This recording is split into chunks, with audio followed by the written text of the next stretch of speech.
Welcome to the Fantasy NASCAR Podcast, Truck Series, North Wilkesboro, getting you ready for Saturday afternoon. Let's do some early looks at lineup construction, building the optimal lineup for the Truck Series at North Wilkesboro. Before we get into that, remember you can go to racefortheprize.com. $15 will get you the spreadsheets for the rest of May. You want to look at all the practice lap data. There are a ton of laps, and you don't want laps with X's. You want every single lap. $15, North Wilkesboro, all the Charlotte races, every single lap, all kinds of data, all kinds of AI data. If you follow me on Twitter at Race for the Prize, using Julius a lot more, Grok as well. Some really interesting analysis in the Google Drive folders that I share. $15, or just a little over 100 for the rest of the month. Okay, let's look at it. Also worth noting, we'll try to do a Sunday show and share with you some of that lap-by-lap data, not lap and then miss a lap. Because, at North Wilkesboro, they run a bunch of quick laps. If you don't have the right programming tool, you're going to get laps with a bunch of X's and not an accurate read on who has speed. But I'll get you every single lap. All right, Corey Heim's where I'm going to start. You can go with Kyle Busch, you can go with Lane Riggs or Ty Majeski. You're going to need one lap leader. From my perspective, from Julius's perspective, and from Grok's perspective. You look at the two race sample size, not the biggest, but you can also look at Martinsville from this year, and we have seen absolute chaos. If you follow me on Twitter, I tweeted out the number of cautions and what's unfolded at these races, and I can easily see there possibly being 3 lap leaders, but 2 of them being taken out, or 2 of them running into issues. Case in point, you look at last year, and Ty Majeski led laps. Looked really good. Gets wrecked at the end, battling for the lead with, I believe, Lane Riggs, if I'm not mistaken.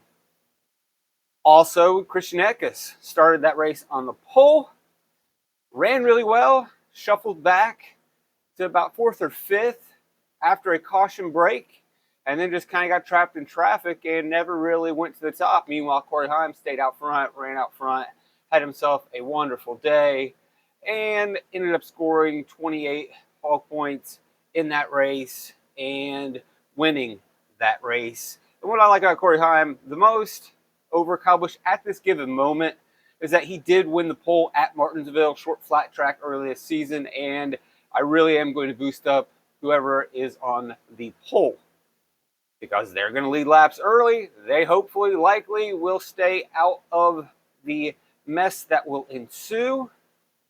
And we did even see Corey Heim start 12th last year, make his way to the front without much of a problem. He's got more laps. He's got more reps. I mean, I know it's always hard to count Kyle Busch out. And, of course, you can take Kyle Busch at the top and not have a problem. You can even probably pivot to Lane Riggs or Ty Majeski. These are tracks that absolutely suit these guys. You look at the short flat tracks last season, Lane Riggs won an absolute roll. We had seen Ty Majeski do something similar in 2023. Chandler Smith, your Martinsville winner. I just don't see him leading laps over these other guys. He's going to hang in there. Daniel Hemrick, he's going to hang in there. They've got an absolute actually, it was Hemrick the winner at Martinsville. Yeah, my fault. Hemrick was the winner at Martinsville. Smith was the winner at Bristol. But can they win the race? Yes. And so they are definitely going to be a part of the build.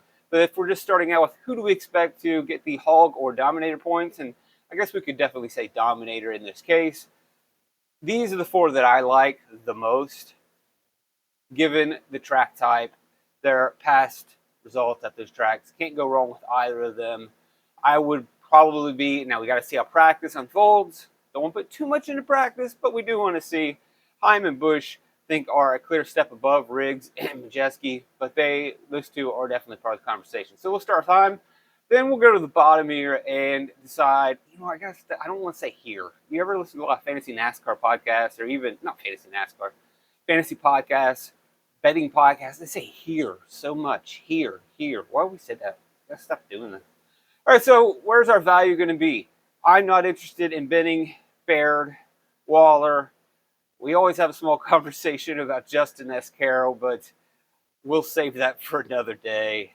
They unload a lot of these smaller southern tracks, get it off the haul, not the hauler. They don't have a hauler. They just tow the truck in, the old F-150 or whatever. Anyway, I'm not interested in any of these drivers at the bottom. Although the young truck hasn't been too bad. We had seen Bird run decent, but these guys just don't have a lot of experience. They don't get a lot of reps, and they're not really giving us all of that much value. If they were a little bit cheaper, maybe they'd be worth consideration, but I'm not going to go. You can maybe start having the conversation with Spencer Boyd. That's about as low as I'm willing to go. We know that the truck doesn't really have speed, but if we expect, like we have seen at Martinsville this previous race, and the two North Wilkesboro races that we had seen, that if this thing turns into a chaos-filled wreckfest, we could see Boyd just turning laps and then through attrition moving his way forward. Unfortunately, that when you do that, 5,600. Let's say Boyd does that. Well, the same can be said for any of these drivers up here that aren't much more expensive. And so if we wreck out a bunch of cars, and they all get like 5-6 place differential. So everybody gets that money put in the bank. Everybody gets those points. Well, then when we reset at the end, who can actually move forward? Boyd's not really going to be that guy. Boyd can get attrition points, but then when it comes down to the end, who's going to get that 3 or 4 more spots, maybe slide into the top 20, maybe even crack into the top 15? Boyd's not going to have that speed. And Boyd's probably not going to push the issue at the very end. He needs absolute doomsday, apocalyptic scenarios, drop the nuke, take them all out for him to get into the top 20, top 15. Whereas a guy like Jack Wood, who's racing for Bill McAnally, has a truck with some speed. The only thing getting in his way is himself getting in the way. So if he survives the chaos and mayhem and is not part of the chaos or mayhem, and we get that reset at the end, and all the attrition cars are taken out, Wood could quite possibly grab that 4 or 5 spots needed. You could even argue for Connor Jones. Jones, not a lot of experience. He's raced for Thor in the past. He's going to be with Nice. I believe he participated in the late model race on Thursday. He may be in the late model race on Friday as well, part of the Cars Tour. Raced the Cars Tour last year. Same can be said of Dawson Sutton. Cars Tour last year. I don't think he's in the Cars Tour this year, but he has been pretty good in the Truck Series this year. Don't get a lot of respect, but the kid is, and we know he's just the son of the guy that owns the team, but he's committed and has worked his way up and it's had a halfway decent season for Rackley. And Rackley has halfway decent trucks. Chad Kendrick, a good crew chief. And if you look at Dawson Sutton's races, he typically improves over the race. And if you look at performance over multiple segments, he consistently is a little bit better in the second half of the race. He is consistently finishing better than his expected finish. He's finishing better than his driver rating suggests. So he's going about the other part of the race, staying out of trouble, getting clean finishes, and running a little bit better, learning on the process. And every race that we go through, he's getting a little bit better. So he definitely is probably one of the first guys I want to put my eye on. And then the second guy would then be Andres Perez de Lara, if you want to throw that on there as well. Again, a Spire truck. Pretty good in the ARCA series. First two guys that I'm considering are here. I think Connor Jones is acceptable in a niche truck. Jack Wood is always acceptable. And another thing we should give some attention to, probably Tony. I will worry about her this year, or in this race, not having any real North Wilkesboro experience, tricky track. But that's pretty much the case for every single week at every single one of the races. And again, as we mentioned with Sutton, drivers that kind of go about the process, learning and trying to get better throughout. Tony doesn't get a lot better, but if you look at the second half of races, again, using their palms, performance over multiple segments, she has been much better in the second half of races. Now, she doesn't finish significantly better than where she is expected to finish. She doesn't finish significantly better than her driver rating, but she does finish a little bit better.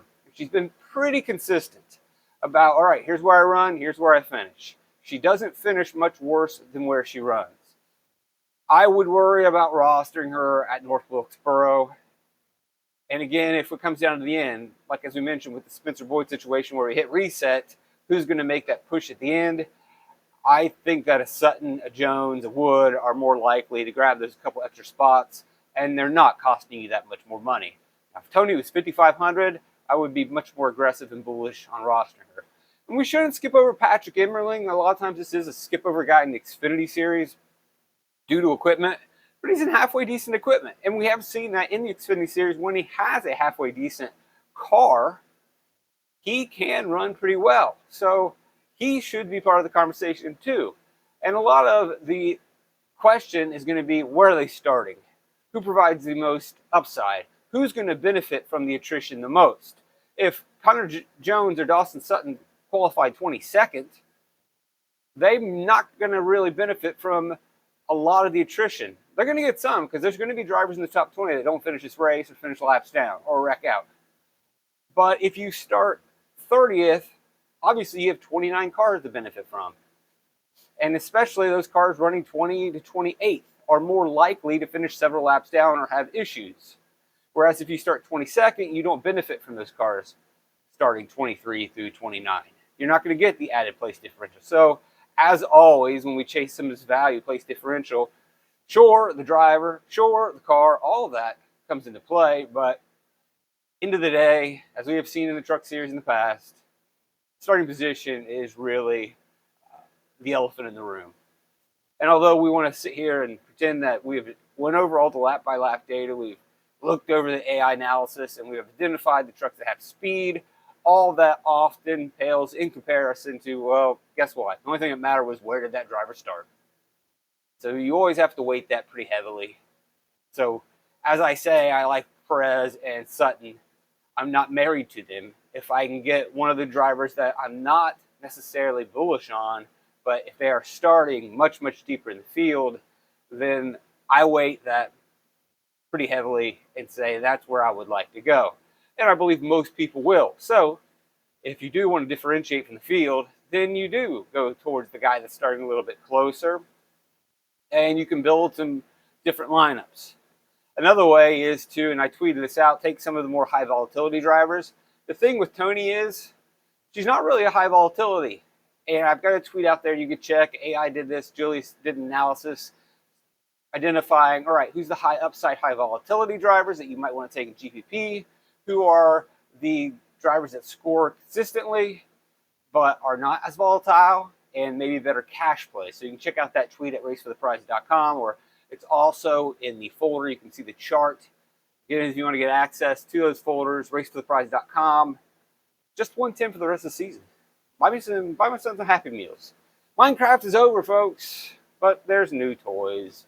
There's always new toys, and it doesn't matter. There's always chicken McNuggets. So if we are building, I like Sutton the most. We'll talk a couple about some of these other value plays too here in a second. But let's just pop them in to get an idea of what we're looking at salary-wise. Right now we got $76.50 per driver. All right, we got a little bit more, $78.75 left per driver. Rounding out more of these value drivers at the bottom, we've already talked about Perez. Matt Mills having a good bounce-back season. Last year he ran pretty well. He was running into trouble. This year he was running pretty well and finishing better. So again, talking about that, all right, maintain your position, benefit the end, close out races. Last several races, that hasn't been the case. We'll see how it plays out. But overall, Mills has been a decent driver for Nice. And they have taken a step forward. And I don't want to overreact to the last couple races not working out for him. But if Sutton and Perez are all in play, Mills is in play, and you know the game. What's going to separate them? Where are they starting? Luke Baldwin, son of Tommy Baldwin, been in racing forever, now getting his chance, getting some part-time opportunities, which we have seen Thor consistently giving out to these younger drivers like a Connor Jones. The list goes on. I can't even remember. There's so many of these guys that go in and out of cars for Thor over the last couple of years. I'm sorry I'm blanking. But Baldwin's the latest to get an opportunity. I want to say there was another Connor. It wasn't Connor Mozak, I don't think. Baldwin is in play. We did see him, 18th at Martinsville as a driver rating.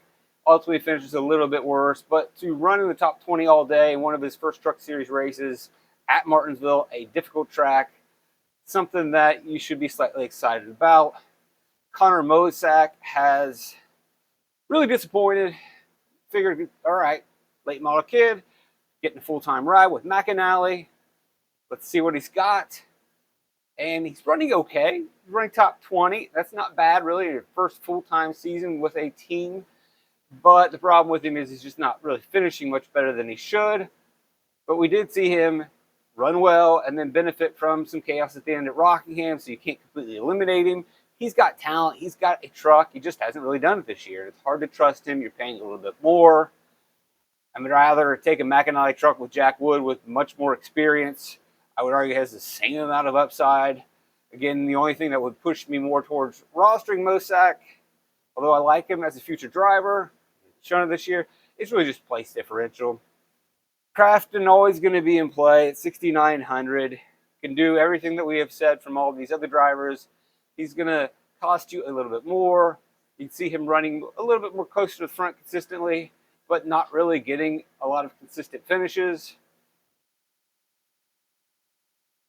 Now we're getting up to guys that aren't really saving us all that much, but do have high upside. But the problem that I run into, first of all, Jake Garcia, really, it's starting to click. We thought, last year running for McAnally, it didn't happen. It's kind of a worry, like, all right, I guess this kid's not going to make it. Now with Thor, it's finally starting to become a thing, and he is having quite a season. The problem you're going to run into, I can already see it now, is Garcia's going to start in the top 10. And he could finish in the top 10. And he can have a pretty good point per dollar play. But, look, 19 at Rockingham, had a great race at Rockingham. The problem is, if enough of the place differential guys come through, then he just gets knocked out of the optimal lineup. Brent Cruz, your possible ARCA champion on his way, jumping in for Tricon. Again, you worry about lack of experience. I believe he was in the the late model race last year, finished 10th, if I'm not mistaken, against a pretty solid field. So he has some experience at this track, but it's a tough sell to jump into this truck at 7,100. We'll see where he starts. Gio's having a really good season, but he's not giving us as much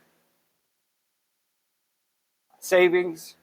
He might squeeze into the lineup, but he's definitely someone that I will consider. See how it plays out. Tanner Gray fits the perfect mold of the high volatility, high upside driver. He can get you 15 place differential and a top 10. He can also DNF. He is a GPP guy, and anyone who's watching this video, I guarantee has played plenty of Tanner Gray. And maybe it's come home for you, but more often than not, it doesn't. But that is exactly what you want from a GPP pick. Scares most people away, burn most people, but that one time he hits, you hit, you win. 7,500, price is about right. Definitely on the board. Friesen's definitely on the board. Decent finishes here.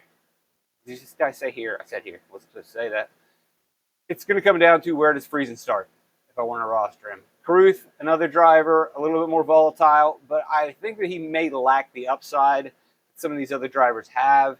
He is on the board, but he's starting to get to the point where the price is not about right. Ben Rhodes, just dusty roads, huh? The American dream, the American nightmare. Seems like we have come to the end of the road with Ben Rhodes. Now, he could turn it on. It is still early in the season. The first two races are Atlanta and Daytona. You can often just push those away, although those are the races that he often wins. But it just, Jake Garcia looks much better. Jake Garcia, if you look at ThorSport, it's Majeski, it's Garcia, then you put Craftsman and Rhodes at the bottom. Honeycutt, so then we get to where we really are going to have to do our homework. But are we really? At the end of the day, when I'm selecting between these trucks, Smith, Hemrick, Enfinger, and Enfinger has been really good. Again, when we talked about better at the back end of races, the Palms, Delta, performance over multiple stages, who is better in the second half. Grant Enfinger fits that mold perfectly over his entire career. You can envision it now. You see Grant Enfinger, all of a sudden it's stage 2 back end or even stage 3. Like, where did Enfinger come from? It's like, oh, well, he doesn't have the speed. Don't have to worry about him. And then stage 3 plays out and he just stays in the top 5 for the rest of the race. So Enfinger definitely can be in there. Smith, Hendrick. So if I were to rank them, I would put them all at the top. Smith, Hemrick, anything are all top 5 drivers, possibly top 3 drivers. Place differential is going to be the end of the day question I want to see. Ankrum is there as well. Finally need to start putting some respect on Ankrum's name. Finally clicking for him. Probably the best equipment he's ever had, although he had really good equipment last year. I think finally now his talent is getting to the point where it matches up with that McAnally truck. Again, as a reminder, Cody Robaugh and Enthinger's team is pretty technically allied with McAnally as well. I like Ankrum just as much as I like Enthinger, maybe more. He's running really well this year. He is a little bit more volatile too, and he is a driver that's burned a lot of people in the past, which may result in lower ownership at times. I don't know how much that exists anymore. Most people are pretty in tune with what's going on and know that Ankrum has kicked it into gear. Honeycutt, very good, but again, a guy who can get a little bit more volatile, but that's the kind of pick we like. We like Phil Gould as a crew chief. So this is where we're probably going to do most of our work, but it might not be much work at all, depending on who can just maximize place differential. So let's build around that. Let's just start with the cheapest two, see where we're at, salary-wise. Again, we're just going to go with one lap leader. And that leaves us with $7,250 per driver. I'm just going to assume Jake Garcia qualifies too well and falls off the board. And maybe I take one of these guys down here at the bottom, and maybe let's go with Matt Mills. And that will probably allow us to take another one of the guys that can probably top 5 and give us a place differential. We can get up to 8,000. I don't want Dusty Rhodes. Wouldn't mind being able to get up to Honeycutt. Frieson's a possibility in there, as you can definitely roster the highly volatile GP play of Tanner Gray. What if we go a little bit cheaper than Matt Mills? Again, I'm not looking to go with a dirty punt. I think Jack Wood's fine. And if we slide in, that's going to give us 400 more, so we'll definitely be able to get to Caden Honeycutt. We can get up to Caden Honeycutt. Oh, boy. Oh, we already got Tyler. But let's say, for whatever reason, Enthinger qualifies pretty well. We can try to get up to, maybe you think Chandler Smith's going to lead some laps. Maybe he qualifies on the pole. You think he's going to lead some laps, hang in there for most of the race. Time takes over. That gets us to 75. Oh boy, there we are again. Highly volatile. I think that's your general build. That's where you're going to dance around. What if we don't want to? I don't think there's any way that you don't take two guys in the 6,000s. Actually, let's see. See if we can get a 7,000 guy. We like Garcia, but we know. All right, let's just do it. I worry that he's not going to get us place differential. Nothing against his truck. Like it's in 63. Well, we got to go down here. We'll take Enthinger. Where does that leave us? Probably going to put us with another 7,000 driver. 72. And I don't mind these guys. If they give us enough place differential, I think they're all in play. So I think you're going to end up with at least, I think you might end up with two guys in 6K. Maybe you get up to Garcia. That looks like the general build. It's going to be tougher if you go with Kyle Busch. Now it becomes a lot easier if you're really bullish on Lane Riggs. Or Ty. Let's just go with Ty Majeski to see what it looks like. Although I think fading Corey Heim, that's a frightening proposition. But if you do choose to go that route, it really leaves you with 85 per driver and puts you in a pretty safe spot where if I take Tanner, how high up can I go? I can get up to basically anybody else. So there it is. Thanks for joining me. I appreciate you guys as always. Like, subscribe. You know the drill. $15. Get all the May stuff. Cup, trucks, Xfinity, Wilkesboro, Charlotte, or 1/10 for the rest of the season. PayPal, Venmo, Cash App. You know the drill. Have a wonderful weekend. Big Memorial Day weekend. Just another week down the road. Big racing holiday. Unfortunately, I will be working all that weekend, so life's not tough, but I am working 2 full-time jobs at the moment, and so I'll be working all Memorial Day weekend. but I'll get to pick up some of the races. And don't worry, I will get all the spreadsheets updated.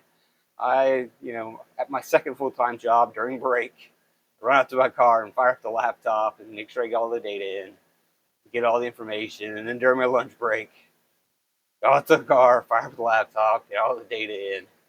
Wild times, folks, working 80 hours a week. But I got you. You guys pay for this stuff. Keep coming back. I'll keep putting it there for you. I appreciate you guys. Appreciate the support as always. Triple Light's fantastic.